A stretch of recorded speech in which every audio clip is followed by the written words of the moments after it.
All right, next what we're going to do is we're going to look at how to combine functions using the algebra of functions, and we're also going to specify domain. So first thing we're going to look at is f plus g of x. Now, the important thing to know is what these represent. Okay, so if you see f plus g of x or just f plus g, what that basically means is you are taking your f function and you are adding it to your g function. So that's what we're talking about. We're talking about the algebra of functions. We're just doing normal basic math with our functions. So remember f plus g of x is f of x plus g of x, or if you just see f plus g, that's adding your f function to your g function.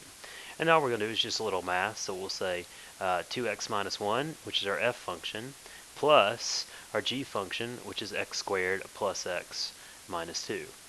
Whoops, I forgot the x. Plus x and then minus 2. And then all we're doing at this point is just combining like terms. So when you put together your like terms, there's only one x squared, so we'll say it's x squared.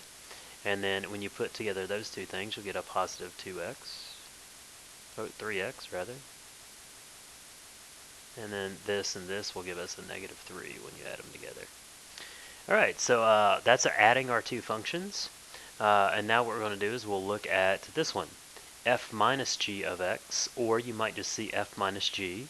And what this is referring to is what we're actually doing is we are trying to subtract our two functions. So this is going to be f of x, and then minus now g of x. Well, this is definitely a little bit more difficult because addition's pretty easy. So we're going to say this 2x minus 1, which is our f function, and then we're going to subtract our g function. Well, when you subtract your g function, what you need to recall is that whenever you're subtracting a polynomial, you're going to distribute the negative. So what we'll get is we'll get 2x minus 1, and then minus x squared, minus x, and then plus 2. So when you distribute the negative, it'll look like that. And then when you add all these things together, you'll get negative x squared this time, plus x, and then plus 1. Alright, so that is f minus g of x. And now we'll look at number 3, which is fg of x. Now this one you need to make sure of because this one's often confused with another composite function that we're going to use later. But just kind of keep that in mind. So what this really represents is f of x times g of x. So remember, anytime you see fg, just these two letters written back to back, or fg of x, it means the f function times the g function.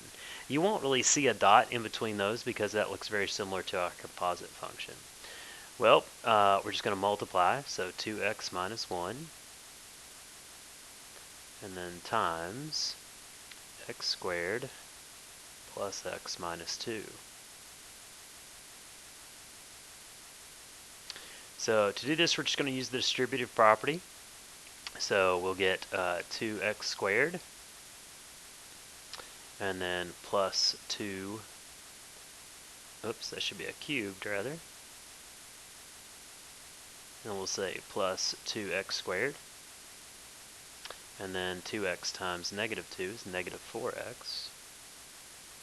And then we'll say minus x squared, minus x, and then plus 2.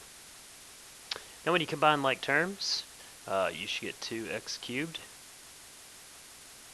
And then we have two quadratic terms. We'll say plus x squared.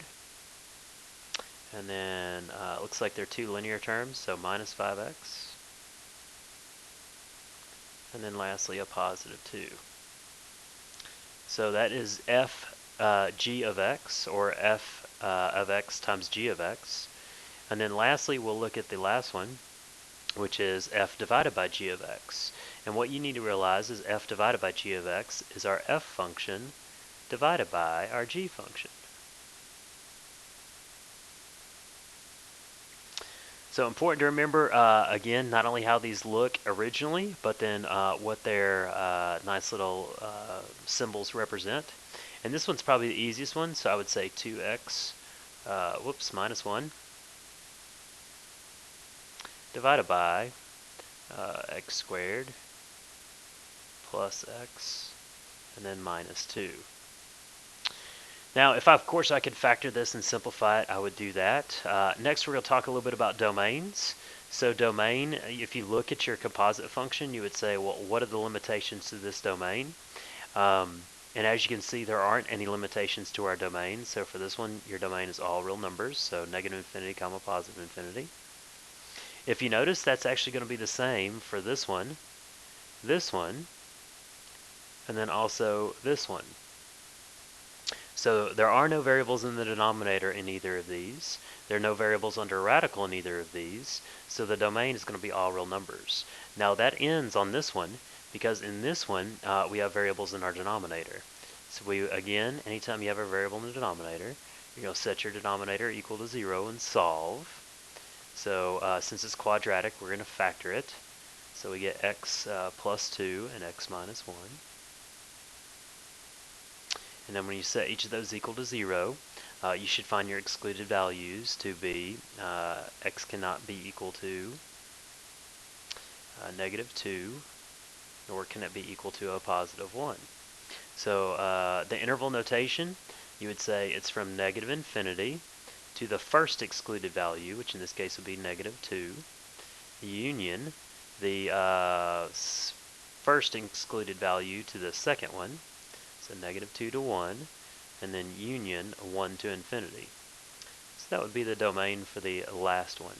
So real important, what you need to memorize is that this represents this, that this represents this, that this represents this, and of course this represents this. So if you can remember that, we've done all the operations, all the algebra before, so hopefully it won't be too bad.